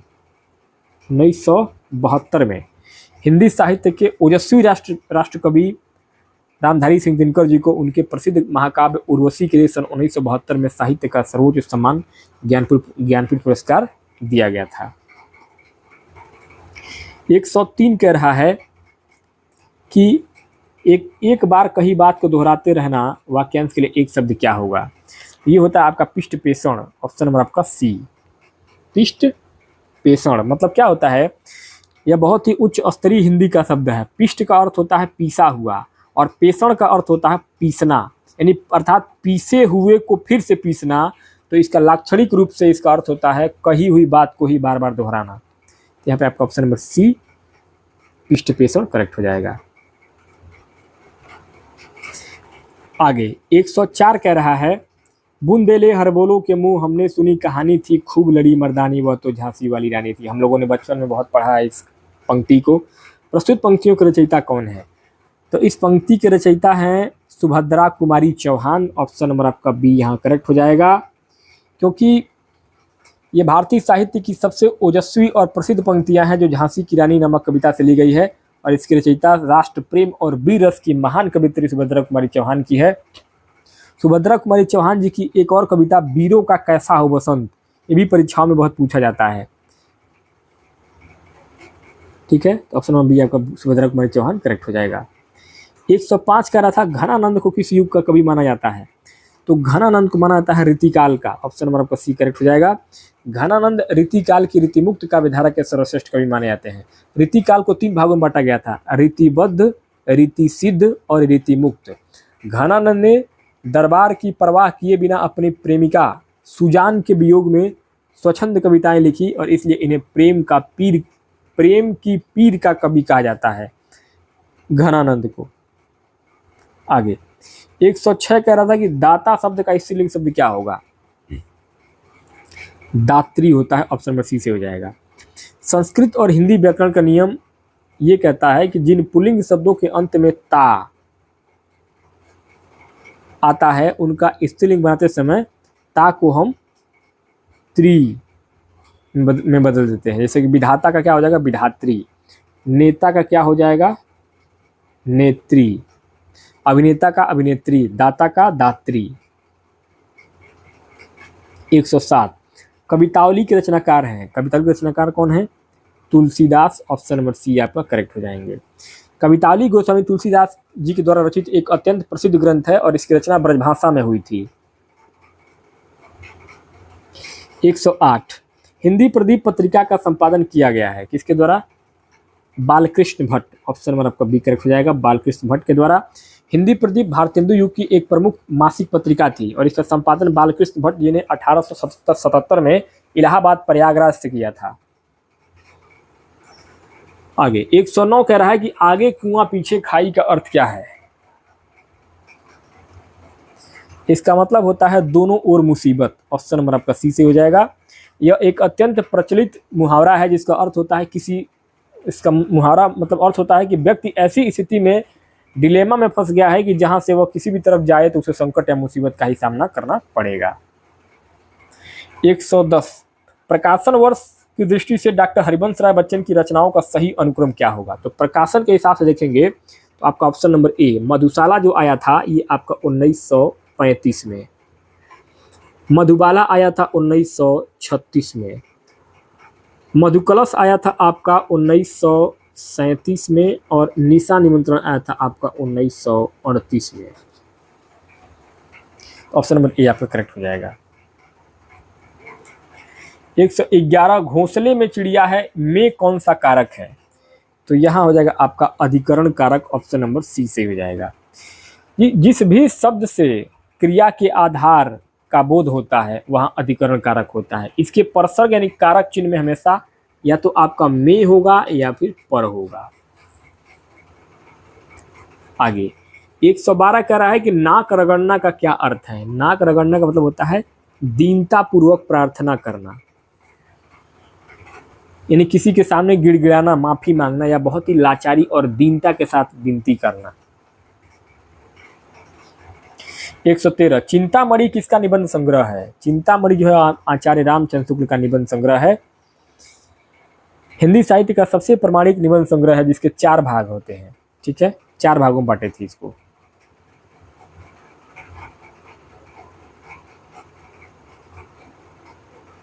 एक 114 कह रहा था कि तरणी के प्राची शब्द क्या है? तरणी का प्राची शब्द क्या होता है? सूर्य होता है। तरणी का पर्यायवाची शब्द होता है आपका सूर्य। देखिए यह परीक्षा में सबसे ज़्यादा फंसाने वाला प्रश्न होता है। इसे वर्तनी यानी कि मात्रा के खेल से समझना होगा। देखिए यहाँ पे तरणी मतलब क्या होता है? तरणी छोटी ई की मात्रा, इसका अर्थ होता है सूर्य। अब वहीं अगर बड़ी होगा तो डी अगर ऐसा लिखा है तो इसका मतलब क्या होगा? बड़ी ई की मात्रा होगा तो क्या हो जाएगा? इसका मतलब होता है नाव। और छोटी ई की मात्रा लगी है तो क्या हो जाएगा? सूर्य। और यही तरुणी अगर लिखा हो, तरुणी, इसका मतलब क्या होता है? इसका मतलब होता है युवती। ठीक है,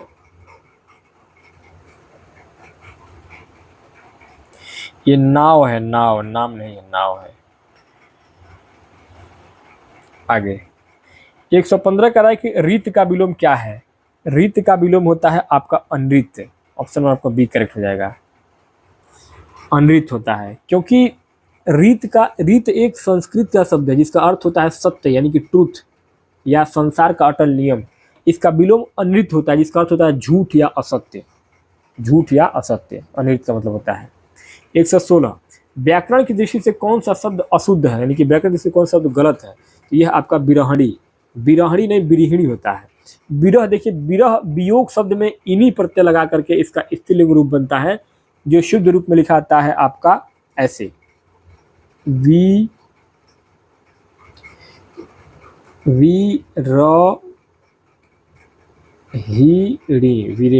ये लिखा आता है इसका शुद्ध शब्द।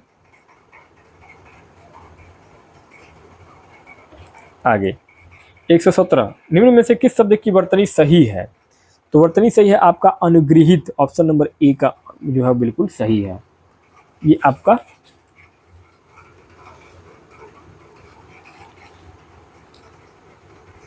अनुगृहित।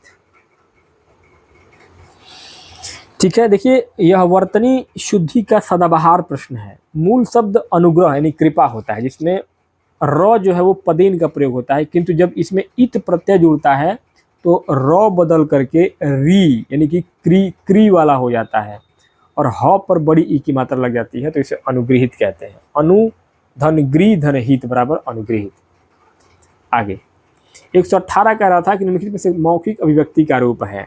मौखिक अभिव्यक्ति का रूप है आपका आशु भाषण। ऑप्शन नंबर आपका डी आशु भाषण, क्योंकि विचारों को प्रकट करने के 2 रूप होते हैं, लिखित यानी कि लिखकर और मौखिक यानी कि बोलकर। आशु भाषण यानी कि आपका होता है एक्सटेम्पोर स्पीच। इसका अर्थ है बिना किसी पूर्व तैयारी के तुरंत किसी विषय पर बोल देना, यानी कि अपने आप में पूर्व, जैसे कि आपने कोई तैयारी नहीं किया, अचानक से आपको किसी मंच पर बुला दिया गया कुछ बोलने के लिए, अगर आप बोलना शुरू कर दिए तो क्या है? आशु भाषण होता है। Option number D. 119 बोराओं सबय रघुवंश कुठार की धार में बारन बजी सत्य थी, बान की वायु उड़ाव के लक्षण लक्ष्य करो अरे यहाँ समर्थ ही। इनका भी पंक्तियों में कौन सा रस है? तो यहाँ जो है हो जाएगा आपका ऑप्शन नंबर ए रौद्र रस। इन पंक्तियों में भगवान परशुराम का अत्यंत भयंकर क्रोध झलक रहा है। वे कह रहे हैं कि मैं अपने इस फरसे यानी कुठार की धार से पूरे रघुवंश यानी कि राम लक्ष्मण के कुल को डुबो दूंगा और शत्रुओं का नाश कर दूंगा। जहाँ अस्थाई भाव क्रोध है वहाँ पे रौद्र रस होता है। ठीक है, आगे 120 कह रहा है कि भाषा शिक्षण की पद्धति नहीं है। पद्धति कौन सी नहीं है? आपका अभिक्रमित अनुदेशन। देखिए यहाँ पे kindergarten, Froebel, Montessori, Maria Montessori और ड्रकाली पद्धतियाँ विशेष रूप से छोटे बच्चों को भाषा, अक्षर और व्यवहार सिखाने की प्राथमिक पद्धतियाँ मानी जाती हैं। जबकि अभिक्रमित अनुदेशन यानी कि प्रोग्राम इंस्ट्रक्शन BF स्किनर के द्वारा दिया गया एक स्व अधिगम सेल्फ लर्निंग का मनोवैज्ञानिक सिद्धांत है और यह मूल रूप से कोई भाषा शिक्षण की पद्धति नहीं होती है, अभिक्रमित अनुदेशन। आगे 121 कह रहा है कि वनिता का प्रयोग किस अर्थ में होता है? वनिता का प्रयोग होता है आपका स्त्री के रूप में। ऑप्शन में आपका बी करेक्ट हो जाएगा। वनिता शब्द नारी, महिला, औरत या स्त्री का अत्यंत प्रसिद्ध पर्यायवाची शब्द है।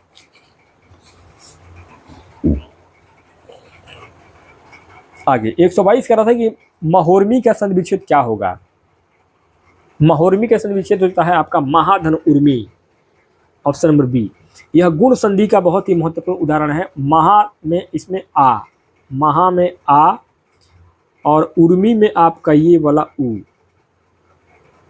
ये दोनों मिलकर के आपका महोर्मी शब्द बनाते हैं। ये दोनों मिलकर के आपका महोर्मी शब्द बनाते हैं। 123 नाक का बाल होना मुहावरे का अर्थ क्या है? नाक का बाल होना मुहावरे का मतलब होता है अधिक प्रिय होना। अधिक प्रिय होना। जिस प्रकार नाक का बाल नाक के सबसे अंदर समीप और सुरक्षित होता है, उसे तोड़ा जाए तो बहुत कष्ट होता है। इसी कारण लाक्षणिक रूप से नाक का बाल उस व्यक्ति को कहते हैं जो किसी का अत्यधिक प्रिय यानी कि करीबी यानी कि, तो नाक का बाल मतलब होता है एकदम अत्यंत प्रिय होना। ठीक है। 124 प्रमुख भाषाई कौशल के अंतर्गत इनमें से कौन सा एक नहीं आता है? तो हंसना जो है वो आपका नहीं आता है। ऑप्शन नंबर आपका सी से हो जाएगा। देखिए शिक्षा शास्त्र पेडागोजी के अनुसार भाषा सीखने के 4 मुख्य कौशल होते हैं, जिसका जो मनोवैज्ञानिक क्रम है, सबसे पहले सुनना, फिर बोलना, फिर पढ़ना और लास्ट में लिखना। ये इसका एक मनोवैज्ञानिक क्रम है, तो इसमें हंसना कहीं नहीं आएगा। अगला 125 कह रहा था कि सच्चिदानंद हिरानंद व सैन का उपनाम क्या है? तो इनका उपनाम है अज्ञेय। सच्चिदानंद हिरानंद व सैन अज्ञेय। देखिए ये आधुनिक हिंदी साहित्य यानी कि प्रयोगवाद के प्रवर्तक माने जाते हैं। सच्चिदानंद हिरानंद व सैन अज्ञेय, जिसका साहित्यिक उपनाम अज्ञेय था। 126 कह रहा था कि नवल सुंदर श्याम शरीर की सजल नीरद सी कल कांति थी, इसमें कौन सा अलंकार है? तो यहाँ हो जाएगा आपका उपमा अलंकार। ऑप्शन नंबर ए करेक्ट हो जाएगा। देखिए जहाँ किन्हीं भी 2 भिन्न वस्तुओं के रूप, गुण या स्वभाव में समानता दिखाई जाए, वहाँ उपमा अलंकार होता है। तो यहाँ आपका ऑप्शन नंबर ए उपमा अलंकार करेक्ट हो जाएगा।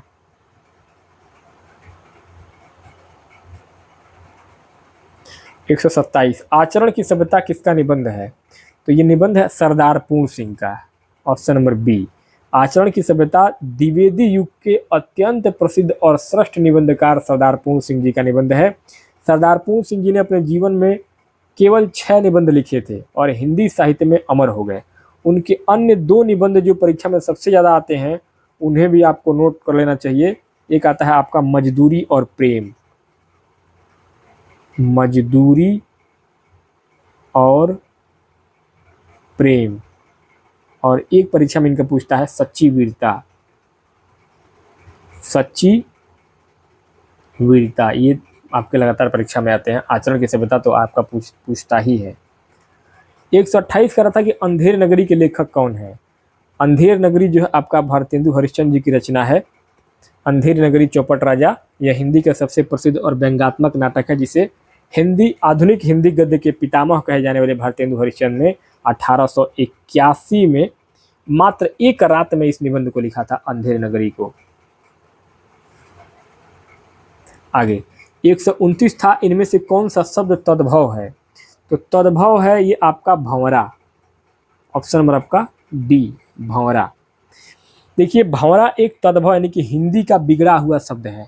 इसका शुद्ध तत्सम यानी कि संस्कृत रूप होता है आपका भ्रमर। ठीक है। 130 कह रहा था कि निम्नलिखित में से कौन सा कथन अशुद्ध है, यानी कि गलत है। तो अशुद्ध है आपका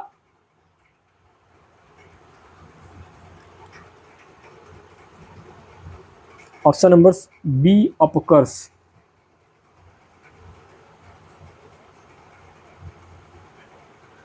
यहां आपका अशुद्ध शब्द पूछा गया है, ठीक है। यहां अपकर्ष जो है ये आपका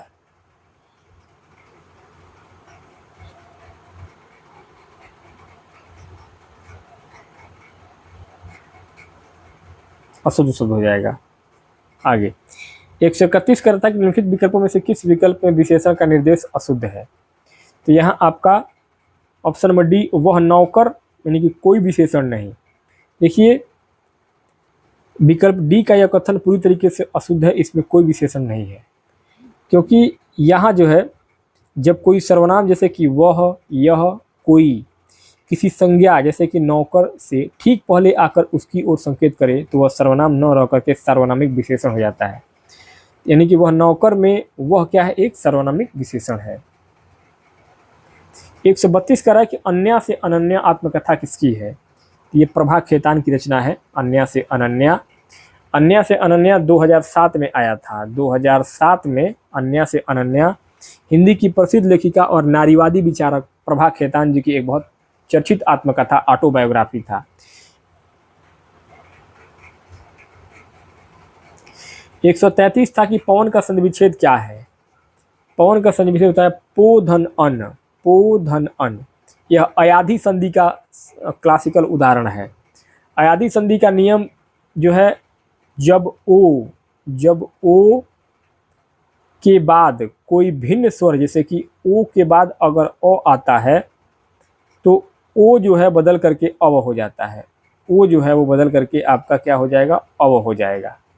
तो यहाँ पो धन अन बराबर क्या हो जाएगा, पो धन अन बराबर, ये इसको तोड़ेंगे तो ये हो जाएगा आपका प धन अव धन अन बराबर ये होगा आपका पवन।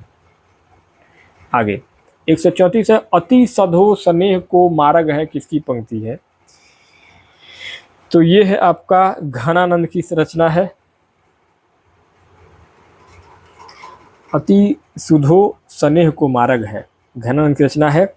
यह रीतिकाल के रीतिमुक्त काव्यधारा के सर्वश्रेष्ठ कवि घनानंद की अत्यंत प्रसिद्ध लाइन है। इसमें घनानंद जी कहते हैं कि प्रेम यानी कि स्नेह का मार्ग बहुत ही सीधा होता है, इस पर छल कपट और चालाकी के लिए कोई जगह नहीं होती है। ऑप्शन आपका डी यहाँ पे करेक्ट हो जाएगा, घनानंद। 135 कह रहा है कि व्युत्पत्ति के आधार पर संज्ञा के कितने भेद होते हैं। तो संज्ञा के भेद होते हैं टोटल 3। ऑप्शन नंबर आपका ए करेक्ट हो जाएगा, क्योंकि व्युत्पत्ति यानी कि ओरिजिन के हिसाब से पहला होता है आपका रूढ़ संज्ञा जैसे कि घर या दिन, दूसरा होता है यौगिक संज्ञा जैसे कि विद्यालय, और तीसरा होता है योगरूढ़ संज्ञा जैसे कि पंकज और जलज। कि व्युत्पत्ति के आधार पर संज्ञा पूछा है। बाकी यदि परीक्षा में अर्थ के आधार पर पूछेगा तो कितना होगा, 5 होगा। अर्थ के आधार पर कौन कौन से होता है, 5 होता है। व्यक्तिवाचक संज्ञा, जातिवाचक संज्ञा, भाववाचक संज्ञा, समूहवाचक संज्ञा, द्रव्यवाचक संज्ञा। तो यहाँ पे व्युत्पत्ति यानी बनावट के आधार पर पूछा गया है, तो यहाँ पे 3 होगा। कौन कौन, ऋण संज्ञा, यौगिक संज्ञा और योगऋण संज्ञा। आगे 136, अनुपम का प्रवाची क्या होगा। अनुपम का प्रवाची होता है अद्वितीय। अनुपम का अर्थ होता है जिसकी कोई उपमा न दी जा सके, अर्थात जो अपने आप में अनोखा या बेजोड़ हो। इसी प्रकार इसको अद्वितीय यानी कि अ प्लस द्वितीय का अर्थ होता है जिसके समान कोई दूसरा न हो, यानी कि अद्वितीय। 137, बहिष्कार का संधि विच्छेद क्या होगा। बहिष्कार का संधि विच्छेद क्या होगा, बहिधनकार। ऑप्शन नंबर ए विसर्ग संधि का उदाहरण है। इसमें जो है ये वाला सर्ग लगा है, ये देखिए, ये आपका ख बन जाएगा। आगे 129, तद्भव और उसके तत्सम का कौन सा मेल गलत है। तो यहाँ आपका लुनाई लावण्यता। यहाँ पे दोस्तों ये क्वेश्चन आपका आया था यूपी टेट में, और यहाँ जो है ये विवादित प्रश्न था। यहाँ पे आंत और अत्र भी सही हुआ था। इसमें क्या है, देखिए लुनाई का अर्थ होता है सुंदरता। लुनाई का मतलब क्या होता है, लुनाई का मतलब होता है आपका सुंदरता, और इसका तत्सम शब्द होता है लावण्य। तत्सम शब्द होता है लावण्य। संस्कृत व्याकरण में लावण्य के साथ ता प्रत्यय लगाना लावण्यता पूरी तरीके से क्या है, अशुद्ध हो जाएगा। जैसे कि सौंदर्यता लिखना क्या हो जाएगा, गलत होता है, तो यह मेल जो है गलत होगा। दूसरा विवाद था, आंत का शुद्ध तत्सम रूप होता है आपका आंत्र। क्या होता है, इसका शुद्ध तत्सम स्वरूप होता है आपका आंत का आंत्र। यहाँ अंतर लिखा है, यहाँ क्या लिखा है, अंतर लिखा है, जो कि वर्तनी की दृष्टि से क्या है, अशुद्ध है। तो यहाँ पे परीक्षा नियामक ने अंततः विकल्प ए को ही सबसे बड़ी अशुद्धि मानकर सही उत्तर माना था, क्योंकि लावण्यता कोई शब्द ही नहीं होती है। तो यहाँ पे आपका 1 नंबर कॉमन अंक के रूप में मिला था। आगे 139 का था कि गौशाला में कौन सा समास है। तो गौशाला में समास हो जाएगा आपका ऑप्शन नंबर बी, तत्पुरुष समास, क्योंकि इसका समास विग्रह करेंगे तो ये तत्पुरुष संप्रदान तत्पुरुष है। जैसे कि गौ यानी गायों के लिए शाला, गौशाला। आगे 140, जिसकी पूर्व से कोई आशा न हो उसके लिए एक शब्द क्या होगा। तो उसके लिए एक शब्द होता है आपका अप्रत्याशित। ऑप्शन नंबर आपका बी करेक्ट हो जाएगा। यानी कि अधन प्रतिधन आशा, यानी कि जिसकी कोई उम्मीद न की गई हो, अप्रत्याशित। 141, अत्यंत शब्द का प्रयुक्त उपसर्ग है। अत्यंत का होता है अति धन अंत बराबर अत्यंत। यह यौन संधि का उदाहरण है। आगे 142, तद्भव पत्रिका के संपादक का नाम क्या है। तद्भव पत्रिका अखिलेश। ऑप्शन नंबर आपका डी, अखिलेश करेक्ट हो जाएंगे। अखिलेश जो है तद्भव पत्रिका के संपादक थे, और यह लखनऊ से प्रकाशित होने वाली एक प्रसिद्ध पत्रिका थी, जिसके संपादक अखिलेश जी थे। आगे 143, चराचरम जगत में कौन सा समास है। चराचर, यहाँ हो जाएगा आपका द्वंद्व समास। Option number B. देखिए, चर और अचर विलोम शब्दों के जोड़े में हमेशा द्वंद्व समास होता है, यहाँ पे आपका द्वंद्व समास हो जाएगा। 144, व्याकरण शिक्षण के लिए उपयुक्त नहीं है। तो यहाँ उपयुक्त कौन सा नहीं है, कक्षाभिनय प्रणाली।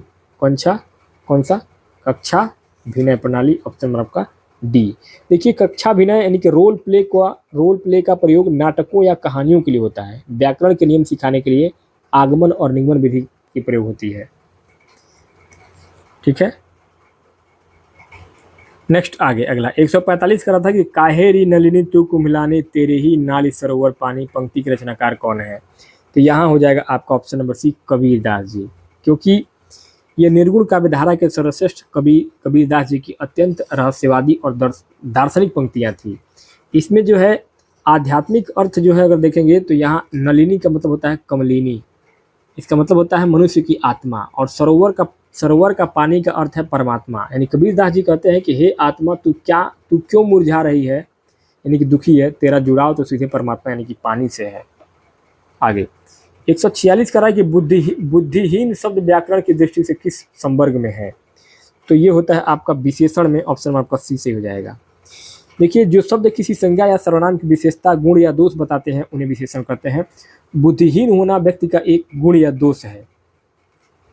जैसे कि वह क्या है, जैसे कि अगर देखेंगे तो वह एक बुद्धिहीन बालक है। यहाँ बालक क्या है, संज्ञा है, और बुद्धिहीन क्या है, उसकी विशेषता बता रहा है। क्या हो जाएगा, गुणवाचक। यहाँ आपका ऑप्शन सी विशेषण करेक्ट हो जाएगा।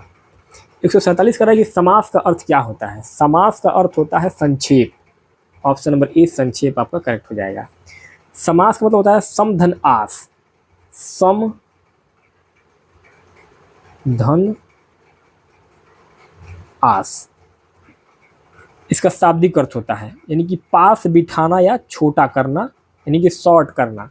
जब दो या दो से अधिक शब्दों को मिला करके एक नया सार्थक और छोटा शब्द बना जाता है तो इसे हम संक्षिप्तीकरण या इसी प्रक्रिया को हम समास कहते हैं। जैसे कि राजा का पुत्र, अगर आपको बोलना हो राजा का पुत्र और इसी को आप बोल दें सीधे राजपुत्र, तो ये क्या हो जाएगा, आपका समास हो जाएगा। यानी आपने 3 लाइन को 1 लाइन में कर दिया, यही आपका समास हो गया। 148 काव्य शिक्षण का उद्देश्य है। काव्य शिक्षण का उद्देश्य है रसानुभूति एवं आनंदानुभूति कराना। देखिए, पद्य या काव्य पोइट्री पढ़ाने का मुख्य और प्राथमिक उद्देश्य कभी भी व्याकरण रटाना या भाषा सिखाना नहीं होता है। इसका सर्वोच्च लक्ष्य होता है कविता के भावों को महसूस करना, रसानुभूति, लय ताल का आनंद लेना, आनंदानुभूति और सौंदर्य बोध का विकास करना। यहाँ आपका ऑप्शन नंबर डी करेक्ट हो जाएगा। 149 कह रहा है कि पुनर्जन्म शब्द का सही संधि विच्छेद क्या होगा। इसका सही संधि विच्छेद होता है आपका पुनः धन जन्म बराबर पुनर्जन्म। यह विसर्ग संधि का एक बहुत ही महत्वपूर्ण और बार बार परीक्षा में छपने वाला उदाहरण है। यहाँ जो है पुनः धन जन्म बराबर क्या हो जाएगा, आपका पुनर्जन्म हो जाएगा। इसका एक और उदाहरण अगर आप देखेंगे तो आपका अंतः धन राष्ट्रीय बराबर ये होता है आपका अंत राष्ट्रीय। आगे 150 लड़का पेड़ से गिरा, इसमें कौन सा कारक है। अपादान कारक आपका करेक्ट हो जाएगा। देखिए, हिंदी व्याकरण में जब कोई वस्तु या व्यक्ति अपने मूल स्थान से अलग यानी कि सेपरेट होता है तो वहाँ अपादान कारक होता है। इसका कारक चिन्ह होता है आपका से यानी कि अलग होने के अर्थ में, ठीक है, या पर, ठीक है। तो ऑप्शन आपका ए यहाँ पे करेक्ट हो जाएगा। तो दोस्तों, इस प्रकार से हम लोगों ने इस वीडियो में देखा है आपका यूपी टेट 2026 की तैयारी के लिए संपूर्ण हिंदी भाषा का मैराथन क्लास, जिसमें हम लोगों ने 150 ऐसे प्रश्नों को देखा है जो कि आपका 2011 से लेकर के 2022 तक का जितना पेपर हुआ था यूपी टेट का, हिंदी भाषा का पेपर 1 और पेपर 2 दोनों को मिला करके हमने ये पूरा प्रश्न तैयार किया है। तो ये मैराथन क्लास आपका ऐसा क्लास है जिसमें आपको यूपी टेट 2026 में आपको 100% यहीं से 30 प्रश्न मिल जाएगा। आपको कहीं और कुछ तैयार करने की ज़रूरत नहीं है। बाकी वीडियो कैसा लगा है मुझे कमेंट बॉक्स में जरूर बताइएगा। बाकी मिलते हैं नेक्स्ट मैराथन क्लास में नेक्स्ट सब्जेक्ट के, तब तक के लिए बहुत बहुत धन्यवाद।